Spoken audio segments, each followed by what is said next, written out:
दिन भर की खबरों को लेकर मैं अलका कथूरिया सहारा हरियाणा के आज के बुलेटिन में आपका स्वागत करती हूं। तो चलिए खबरों को विस्तार से जानने से पहले एक नजर डालते हैं हेडलाइंस पर। योग दिवस पर आयोजित होगा मेगा टीकाकरण दिवस, बताया कैप्टन मनोज कुमार ने। ग्रामीण व शहरी क्षेत्रों में जगह जगह लगाए जाएंगे टीके। करनाल के एक गांव में विश्वकर्मा की मूर्ति खंडित करने के विरोध में रोहतक में जलाया गया सीएम का पुतला। स्वास्थ्य विभाग के ठेका कर्मचारी उतरे सड़कों पर, नौकरी से हटाए जाने के विरोध में सौंपा ज्ञापन। भारत विकास परिषद व महावीर जैन चैरिटेबल ट्रस्ट द्वारा हुआ रक्तदान शिविर का आयोजन। कैप्टन मनोज कुमार ने मुख्य अतिथि के रूप में की शिरकत। मिशन एकता समिति की प्रदेशाध्यक्ष कांता लाड़िया बनी भारतीय किसान यूनियन की राष्ट्रीय उप प्रधान। बालाजी युवा सेवा समिति द्वारा वैश्य व्यायामशाला में लगा कोरोना वैक्सीनेशन कैंप। कोरोना की तीसरी लहर की संभावना को देखते हुए रोहतक में तैयारियां शुरू। संकट मोचन मंदिर में हुआ 2.5 लाख हनुमान चालीसा का जाप और हवन का आयोजन। सरकार के साथ साथ भगवान भी ले रहा परीक्षा। न हारे हैं न हारेंगे, आखिरी सांस तक लड़ेंगे। जींद के खटकर टोल पर चल रहे धरने पर किसानों द्वारा लगाया गया शेड गिर चुका है 4 बार। भाकियू अंबावता की राष्ट्रीय कार्यकारिणी की मीटिंग दिल्ली में हुई संपन्न, बताया मोहम्मद शाह आलम ने। उपायुक्त कैप्टन मनोज कुमार ने कहा कि प्रधानमंत्री नरेंद्र मोदी के आह्वान पर 21 जून को अंतर्राष्ट्रीय योग दिवस के अवसर पर महामारी से बचाव के लिए रोहतक जिले के ग्रामीण और शहरी क्षेत्रों में अनेक स्थानों पर मेगा टीकाकरण कार्यक्रम आयोजित किया जाएगा। उन्होंने जिला वासियों से अपील की है कि वो अपने नजदीक केंद्रों पर जाकर टीका अवश्य लगवाएं। जिला टीकाकरण अधिकारी डॉक्टर अनिल त्रेहान ने बताया कि मेगा टीकाकरण दिवस कलानौर ब्लॉक में सीएचसी कलानौर, अन्य गांव की चौपाल और आंगनवाड़ी में टीकाकरण किया जाएगा। साथ ही उन्होंने यह भी बताया कि जहां जहां योग दिवस का आयोजन होगा वहां टीकाकरण का आयोजन भी किया जाएगा।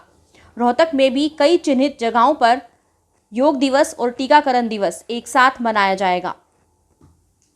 करनाल के एक गांव में विश्वकर्मा की मूर्ति खंडित करने के विरोध में रोहतक में पिछड़ा वर्ग के लोगों ने मुख्यमंत्री मनोहर लाल खट्टर व उप मुख्यमंत्री दुष्यंत चौटाला का पुतला फूंका और सरकार के खिलाफ जमकर नारेबाजी भी की। इस मौके पर पिछड़ा वर्ग के पदाधिकारियों ने कहा कि विश्वकर्मा की मूर्ति खंडित करने से हमारे वर्ग में काफी रोष है। जब से बीजेपी सरकार सत्ता में आई है तब से एक बार फिर से देश और प्रदेश में दंगे हुए हैं। जाति के नाम पर लोगों को बीजेपी सरकार भड़काना चाहती है। उन्होंने बीजेपी के खिलाफ बोलते हुए कहा, मेरा नाम महेंद्र सिंह पांचाल है। मैं राष्ट्रीय अति पिछड़ा वर्ग अधिकार मंच का राष्ट्रीय संयोजक हूँ। ये 26 मई ने करनाल के गांव डिंगर माजरा में भगवान विश्वकर्मा की स्वार्थी तत्वों ने मूर्ति को खंडित किया है। इसे तमाम पिछड़े वर्ग में, दलित समाज में, विश्वकर्मा समाज में बहुत भारी रोष है। और ये जो मौजूदा भारतीय जनता पार्टी की सरकार है, ये जाति और धर्म के नाम पर देश में दंगे भड़काना चाहती है दोबारा से। और आए दिन इनका पूरे देश में यही काम है, देश को जोड़ने की बजाय इस देश को तोड़ना चाहते हैं। भगवान विश्वकर्मा की मूर्ति खंडित करने वालों की हमारी मेन मांग यही है, उनको गिरफ्तार किया जाए और कड़ी से कड़ी सजा दी जाए। मूर्ति की दोबारा स्थापना की जाए और सरकार की तरफ से जिन अपराधियों ने उसको खंडित किया, सख्त से सख्त कार्रवाई की जाए।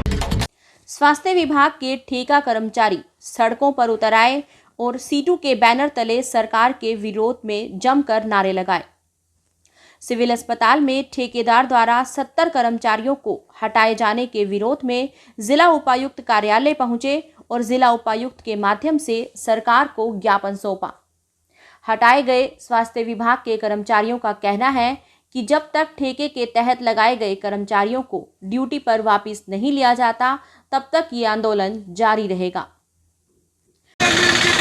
जिंदाबाद जिंदाबाद जिंदाबाद आशा बहने जिंदाबाद जिंदाबाद जिंदाबाद छात्र मजदूर किसान कर्मचारी एकता जिंदाबाद हरियाणा सरकार मुर्दाबाद नौकरी पे खिलवाड़ करने वाली सरकार मुर्दाबाद रोजी रोटी देना सबको। भारत विकास परिषद की रोहतक शाखा व महावीर जैन चैरिटेबल ट्रस्ट रोहतक के संयुक्त तत्वाधान में एक रक्तदान शिविर का आयोजन किया गया। इसमें मुख्य अतिथि के रूप में उपायुक्त कैप्टन मनोज कुमार ने शिरकत की। रक्तदाताओं ने बढ़ चढ़कर इस रक्तदान शिविर में भाग लिया। उपायुक्त ने कहा कि कोरोना से संक्रमित मरीज कुछ समय तक रक्तदान नहीं कर पाते, इसीलिए पीजीआईएमएस में रक्त की कमी को देखते हुए इन रक्तदान शिविर की महत्ता और भी बढ़ जाती है। ब्लड डोनेशन कैंप है ये, इसकी आवश्यकता भी है अभी विशेष तौर पे, क्योंकि पोस्ट कोविड सेकेंड वेव में बहुत ज़्यादा लोग इन्फेक्ट हो चुके हैं। तो ऐसे वक्त में हमने शुरू में ही ये आह्वान किया था लोगों से और अस्पतालों से भी कि कोविड यदि किसी को हो जाता है तो कुछ अरसे तक वो ब्लड नहीं दे सकता, इसलिए इसको एक बड़े स्टैगर्ड और बड़े फेज्ड मैनर में ये कार्यक्रमों को चलाने की आवश्यकता है। आज भारत परिषद ने ये अभियान छेड़ा है। ये हमेशा करते रहे हैं ये काम पहले भी। अभी पीछे मैंने एक समाचार पढ़ा था किसी अखबार में कि शायद बीच में कहाँ किसी अस्पताल में ब्लड की कोई कमी आ गई थी, ऐसा बताया गया। मैंने पड़ताल करी तो पता चला कि कमी तो नहीं थी, बट ये ऐसे कैंप्स वगैरह अगर नहीं लगेंगे तो कमी ज़्यादा आ सकती है। इसलिए ऐसे लोगों को अभी रक्तदान के लिए आगे आना चाहिए जिनको या तो कोविड हुआ ही नहीं बिल्कुल भी, या हुआ तो वो बहुत पहले इस कोविड से उबर चुके हैं, और जिस भी ग्रुप की ज़्यादा आवश्यकता है वो अस्पताल प्रशासन से, ब्लड बैंक के लोगों से, पीजीआई के लोगों से संपर्क करके उसी के अनुसार ऐसे कैंप्स लगा के खून इकट्ठा किया जाए। आज भारत विकास परिषद के तत्वाधान में भगत सिंह शाखा की तरफ से इस साल का दूसरा ब्लड कैंप हम लगा रहे हैं। पीजीआई में ब्लड की कमी को देखते हुए ज़्यादा से ज़्यादा लोगों से हम अपील करते हैं कि जितना हो सके रक्तदान करें। आपका एक बंदे का रक्तदान 3 लोगों की जान बचाता है, तो कृपया रक्तदान करें। भारतीय किसान यूनियन के राष्ट्रीय अध्यक्ष सरदार गुरनाम सिंह चढ़ूनी ने मिशन एकता समिति की प्रदेशाध्यक्ष कांता लाड़िया को भारतीय किसान यूनियन की राष्ट्रीय उप प्रधान नियुक्त किया है, जिस पर कांता लाड़िया ने उनका आभार जताया है और उन्हें आश्वासन दिया है कि वो किसानों के हितों में अपना पूरा सहयोग देंगी। बालाजी युवा सेवा समिति द्वारा वैश्य व्यायामशाला में कोरोना वैक्सीनेशन का कैंप लगाया गया, जिसमें मुख्य अतिथि के रूप में समाज सेवी एवं उद्योगपति नवीन जैन ने शिरकत की। इस कैंप में काफी लोगों ने वैक्सीनेशन का लाभ उठाया। बाद में पत्रकारों से रूबरू होते हुए मुख्य अतिथि नवीन जैन ने कहा कि कोरोना से बचाव के लिए आज वैक्सीन ही एकमात्र उपाय है, इसलिए मेरी आमजन से अपील है कि वो ज़्यादा से ज़्यादा संख्या में वैक्सीनेशन का हिस्सा बने। आज बालाजी युवा सेवा समिति द्वारा यहाँ वैश्य व्यायामशाला गौशाला में जो वैक्सीन का कैंप लगाया जा रहा है, मैं इन संजय गोयल और उनकी टीम को बहुत बहुत बधाई देता हूँ कि वो समाज के लिए इतना काम कर रही है। इनकी सेवा समिति सारी टीम को मेरी तरफ से बहुत बहुत बधाई। वैक्सीन लगवाना बहुत ज़रूरी है। वैक्सीन लगवाने से एंटीबॉडी अपने अंदर बढ़ जाती है, एंटीबॉडी पैदा हो जाती है, कोरोना से लड़ने की क्षमता बढ़ जाती है। और अगर किसी को कोई कोरोना पेशेंट के टच में आ जाता है तो वो उसको इफ़ेक्ट नहीं करेगी, इसलिए ये सरकार द्वारा ये मुहिम चलाई जा रही है वैक्सीन लगाने की। मैं संजय गोयल श्री बालाजी युवा सेवा समिति से। हमारी समिति पिछले 11 वर्षों से सामाजिक और धार्मिक कार्य करती आ रही है। इस 2 साल से कोरोना काल को देखते हुए हमारी समिति अपना ये वैक्सीन कैंप और सैनिटाइज़र, मास्क का जो है बड़ी जोर शोर से अपना जो है प्रदान चलता आ रहा है। पंडित भगवत दयाल शर्मा स्वास्थ्य विज्ञान विश्वविद्यालय के कुलपति डॉक्टर ओपी कालरा ने civil surgeon doctor Anil Birla के आग्रह पर कोरोना की तीसरी लहर की संभावना को ध्यान में रखते हुए संस्थान के शिशु रोग विभाग को रोहतक जिले व संस्थान की स्टाफ नर्सों को कोविड-19 में बच्चों की देखभाल से संबंधित ट्रेनिंग प्रदान करने के आदेश जारी कर दिए हैं। जानकारी देते हुए पीजीआईएमएस की शिशु रोग विभागाध्यक्ष डॉक्टर गीता गठवाला ने बताया कि कोविड-19 की तीसरी लहर को देखते हुए संस्थान द्वारा कुलपति डॉक्टर ओपी कालरा, कुलसचिव डॉक्टर एचके अग्रवाल व निदेशक डॉक्टर रोहतास यादव के दिशा निर्देशन में रोहतक जिले की पीएचसी और सीएचसी की 36 स्टाफ नर्सों के लिए 21 जून से प्रशिक्षण शिविर आरंभ किया जाएगा। डॉक्टर गीता ने बताया कि 5 दिनों तक चलने वाली इस ट्रेनिंग में 6 स्टाफ नर्सिस के 6 बैच बनाए गए हैं। उन्होंने कहा कि इसमें स्टाफ नर्सिस को विस्तार से बताया और सिखाया जाएगा कि शिशु रोग विभाग के कोविड-19 के मरीजों की किस तरह से देखभाल करनी है। माता दरवाजा स्थित संकट मोचन मंदिर में ब्रह्मलीन साध्वी गुरु मां गायत्री की कृपा से गद्दी नशीन मानेश्वरी देवी और भक्तजनों द्वारा कोरोना महामारी से बचाव के लिए 2.5 लाख हनुमान चालीसा का जाप किया गया। सेक्टर 4 से आए पंडित जय भगवान और नेमी चंद ने मंत्रोच्चारण से हवन करवाया। साध्वी मानेश्वरी देवी और भक्तों ने हवन में महामंत्र, महामृत्युंजय जाप और वेद मंत्रों से पावन हवन में आहुतियां देकर दीर्घायु और सुखमय जीवन की कामनाएं मांगी। उसके पश्चात आरती और प्रसाद हुआ। उन्होंने कहा कि हवन यज्ञ करने से इंसान के भीतर सकारात्मक ऊर्जा का संचार होता है और विपरीत परिस्थिति में मां का सिमरन करने से ही भक्तों की रक्षा होती है। मैं साध्वी मानेश्वरी संकट मोचन मंदिर से आज मंदिर में हवन हुआ, जो 2.5 लाख जाप हुआ हनुमान चालीसा का। आज संगत में मिलकर पंडित जय भगवान प्राशर जी और निमिष जी ने हवन करवाया, प्रसाद वितरण हुआ और कोरोना महामारी के फैलते हुए मंदिर में सैनिटाइज का प्रयोग किया गया और सबको मास्क लगाने के लिए कहा गया।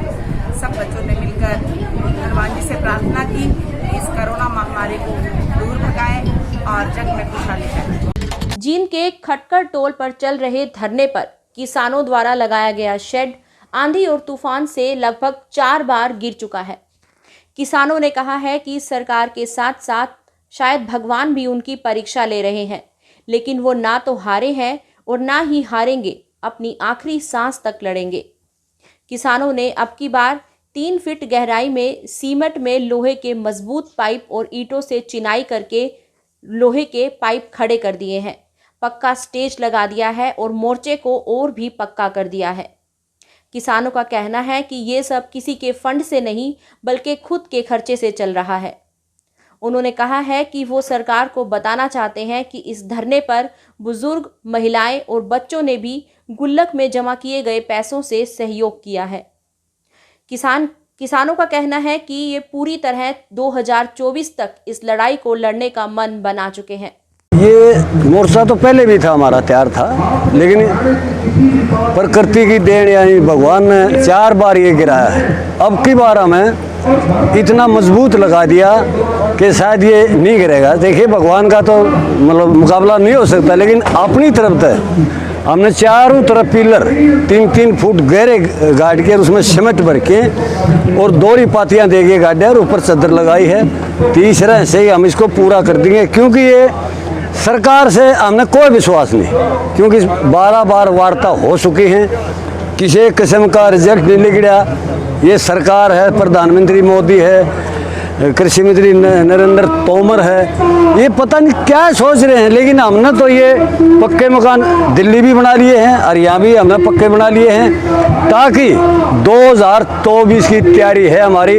जो सरकार बीच में मान जाती है तो बहुत बढ़िया है, अन्य मान्यता तो हमारी तो 2024 की तैयारी है पूरी पक्की। लगातार भगवान हमारी परीक्षा ले रहा है। ये सरकार तो परीक्षा थी, लेकिन भगवान भी लगातार परीक्षा, 4 दफ़ा हमारा ये आसानियाना उठ चुका है। लेकिन आप लोगों की दया से, बुजुर्गों की, बच्चों ने अपने गुल्लक से पैसे निकाल के इसको बनाने के अंदर बहुत बड़ा योगदान किया है। जो हमारी महिलाएं हैं लगातार इसके ऊपर योगदान कर रही है और ये कह दिया जब तक सरकार ये काले कानून वापस नहीं लेती, ये सामियाना भगवान कुछ भी इंसान ले ले, क्योंकि किसान और जवान इसके ऊपर लगा हुआ है, जो रुकेगा नहीं और इसको किसी तरह बढ़ा के इस धरने को बढ़ाने का काम करेंगे और लगातार सरकार को ये दिखा देंगे आप कोई भी षड्यंत्र करो, क्योंकि षड्यंत्रकारी सरकार के साथ षड्यंत्र हम नहीं करना चाहते, हम सच्चाई के ऊपर हैं। और ये सरकार जो है झूठ बोलकर एक ये फैलाना चाहती है, इस आंदोलन को जाति पाति में बांट के एक दूसरा रूप देना चाहती है। लेकिन किसान 36 वर्ग का है, किसान की कोई जाति नहीं, कोई धर्म नहीं। वो किसान ये चाहता है कि हम आंदोलन को जीते और इनको MSP मिले और जो गरीब मजदूर हैं उनके घर के अंदर पेट भरने का काम ये करे। भारतीय किसान यूनियन अंबावता की मीटिंग नई दिल्ली राष्ट्रीय कार्यालय पर राष्ट्रीय अध्यक्ष चौधरी ऋषिपाल अंबावता के नेतृत्व में हुई, जिसमें सभी पदाधिकारियों ने अपने विचार रखे और केंद्र सरकार के विरुद्ध आगामी रणनीति पर चर्चा की।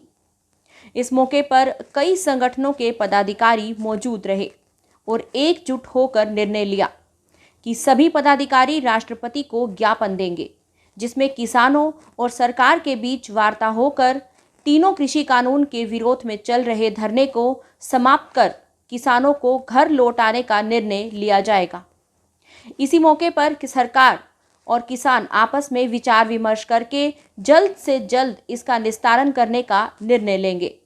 अगर सरकार किसानों की बात नहीं मानती तो 10 जुलाई से सभी किसान गांव-गांव जाकर सरकार के विरुद्ध वोट डालने की अपील रखेंगे और उत्तराखंड और यूपी में बीजेपी सरकार को हराने का काम करेंगे। बैठक में भारतीय किसान यूनियन अंबावता के हरियाणा प्रदेश अध्यक्ष अनिल नांदल उर्फ बल्लू प्रधान भी मौजूद रहे। हरियाणा का हो या किसान आंदोलन के सबके केस वापिस ले, इस पर वार्ता करे और किसान इसके लिए सरकार बुलाए, बैठ करके वार्ता कर। देखो एक चीज है, जो भी आंदोलन हुआ, चाहे जाट आंदोलन हुआ, हरियाणा में हुआ, वो भी किसान की लड़ाई थी, ये भी किसान की लड़ाई है। इस पर विचार करें और नहीं तो फिर ये है कि किसान अपनी कार्रवाई शुरू करेगा, आंदोलन डीएम का घेराव करे। उत्तर प्रदेश में मेरी तो एक इच्छा है, सब यूपी से लेकर हरियाणा सब लोग बैठे हैं। अगर ये 10 तारीख तक, 10 जुलाई तक नहीं मानते तो 10 जुलाई को सब लोग को आकर के बॉर्डर पे आना है गाजीपुर, और वहीं निर्णय करके और उत्तर प्रदेश के लिए तैयारी शुरू करो। यहां से लेकर के और चौधरी चरण सिंह घाट पर रुकेगी यात्रा, दिल्ली बॉर्डर से चलेगी और हरिद्वार में किसान घाट तक के लिए पूरा काफिला। ये आज आप लोग इसको तैयार करो और इसके लिए ये है कि हमने तो सरकार को अब भी सुझा रहे हैं, हमें राज नहीं करना, राज करेंगे अपने दम पे करेंगे।